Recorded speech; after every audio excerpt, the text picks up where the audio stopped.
What's going on? This is your man John Fortune, your host of the Frustrated Fan Sports Show, and today is my eval of Bo Nix. Just a good old boy, never meaning no harm.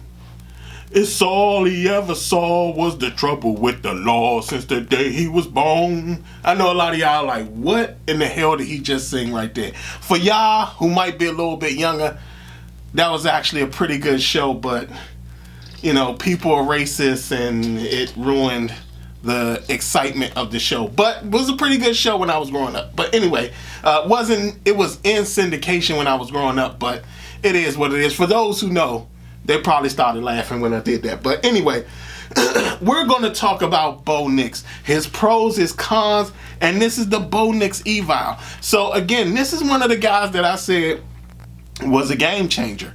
I actually feel that he's a better prospect than Drake May and also JJ McCarthy. So again, we're going to talk about his pros and we're going to talk about his cons.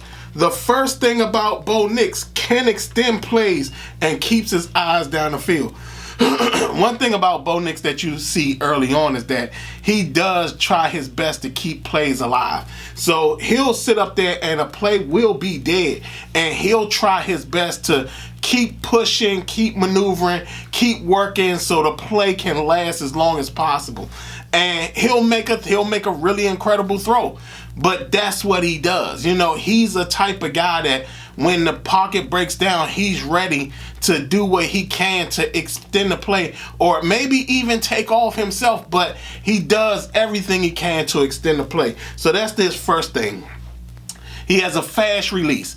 Yeah, one thing about Bo Nix is that he will get rid of the ball very quickly. Like I said, him and Michael Penix are some of the quicker throwers in this draft this year. I mean, along with Jordan Travis is another one who has a quick release, and also Emory Jones has a quick release as well. But these guys actually get the ball down the field. He's another one. He will get that ball out of his hands so fast, and it's like, oh, wasn't expecting for him to get that out that quickly.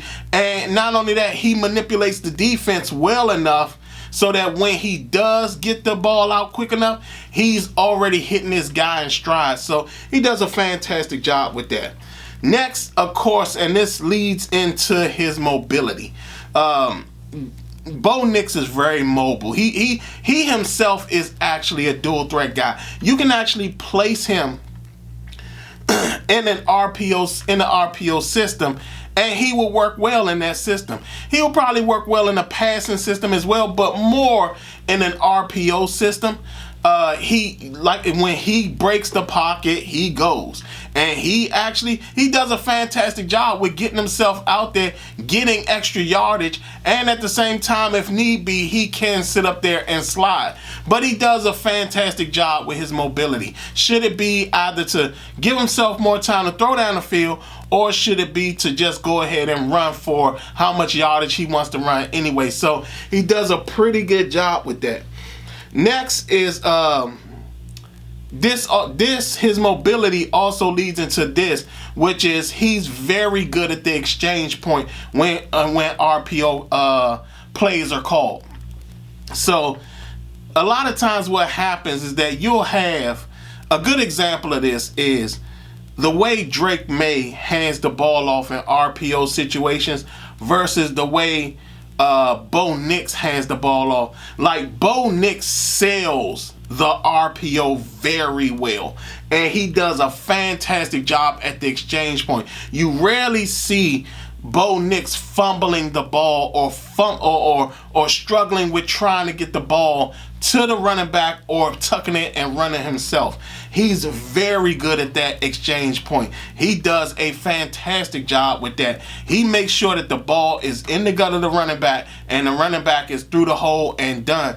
or he goes ahead or he pulls it early enough so there isn't a fumble that has to be dealt with, and he goes and runs the ball himself. So he's very good at that exchange point. Throws with different arm angles. There's times where you see him throwing a side arm pass or throw something that's like really awkward looking, but he does a fantastic job with making sure that he gets the ball out there. Sometimes you'll even see him pitch a ball forward. So he does a really good job with the different arm angles, especially when he's trying to avoid pressure. He tries his best to throw under the arm of a defender or throw around a defender. So he does throw at different arm angles. And the last one that I got on his pros is really proficient in the 2-minute offense. He's very efficient getting the ball down the field. In that 2-minute offense,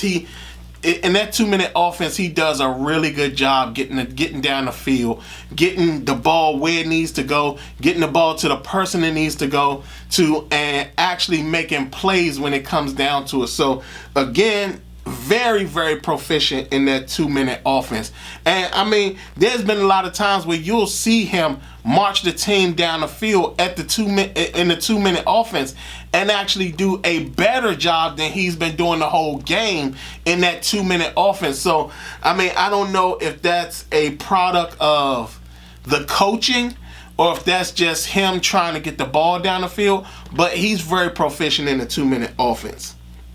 So now I'm going to go to his cons. And some of his cons kind of play against some of his pros. The first one is looks to the sideline too often. Now, again, he looks very proficient in that 2-minute offense. The problem is that he's looking to the sideline all the time. So I'm not certain if he's figuring out what the defense is going with and adjusting the play calling himself, or if the coaches are seeing it and screaming to him what the play call should be. There were several times and that's part of why trying to figure out, like, is he a product of that offense? Again, there's a lot of times you look and he's just looking to the sideline, and you're not certain. I had the same evaluation. Remember, I avoided evaluating Herndon Hooker because of the same problem. And it was like, for him, he's looking to the sidelines often. And for a guy who's been in this system for about, I think it's like 2 or 3 years now. I think it's 3 more than 2. For him to not have a grasp of this offense, that worries me a little bit, because now, again, it goes back to how proficient is he really, and does he have the ability to see things and diagnose a defense himself? So that's one of his cons. The next part of that con, which is his second con, is slow processing. There are times where they'll line up multiple receivers to one side, and then they'll line up a receiver to the other side. And what'll happen is that Bo Nix will be like, for some reason, they'll have his first and second read be on one side of the field, and then his third read is the single wide receiver on the opposite side of the field. There are times where Bo Nix is stuck over here because he's trying to see which one of those receivers are going to come open, instead of seeing that they're both closed and then coming back to the third receiver and then maybe coming back to see if one of the other guys have gotten open yet. But again, I wonder how much of that is due to the fact that he's looking to the sideline so often.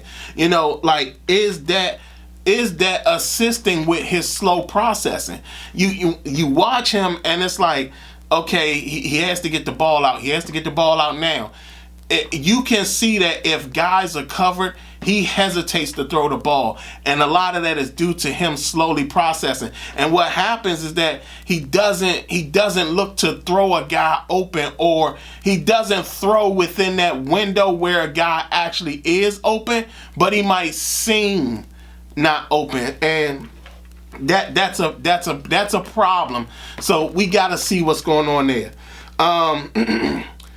Struggles with the touch on the ball. There are times where Bo Nix will throw the ball and he doesn't need as much force or as much air under the ball. So he does have a touch issue. Like, he can loft the ball. He doesn't have the strongest arm, but he can loft the ball. The problem is that sometimes he's just not consistent or accurate enough to get the ball where he needs to go. And on multiple times on film, you see him going through this each and every time. There's been multiple games where you see him overthrow a receiver, and it's like, what are you doing, Bo? Like, come on, relax. And it's just so worrisome that, you know, he has that type of problem. Don't get me wrong, these are things that could easily be fixed in the NFL, but currently right now he has those flaws. Next is gets erratic when pressured inside and outside the pocket. So there are times where Bo Nix can become a liability very easily.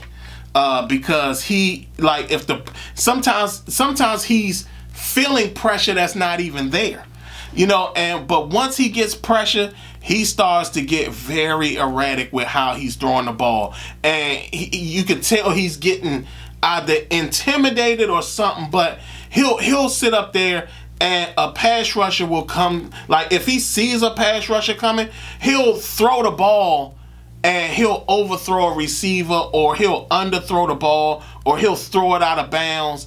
And it's like, yo, just relax. All you gotta do is just relax.